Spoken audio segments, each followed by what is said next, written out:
Llegar a Villar Padrí, donde el silencio es eterno, del estridente Madrid en verano o en invierno, es volver a un paraíso de campechanos vecinos, donde el tiempo está sumiso con los primos y amiguinos.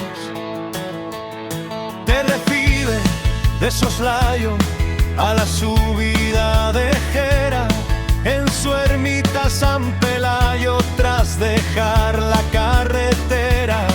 Los recuerdos de mis tíos, el secreto de la fragua, los serenos labrantíos, el pozo de fresca agua.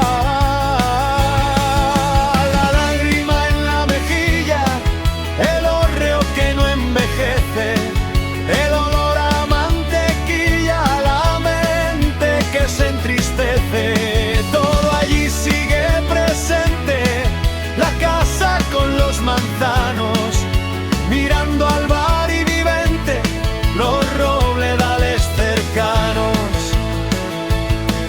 El chigre que clausuró con la tita nocturna, la caricia que brindó esa niebla taciturna, la paciencia de las vacas, el sutil llanto del carro, entre graznidos de urracas a través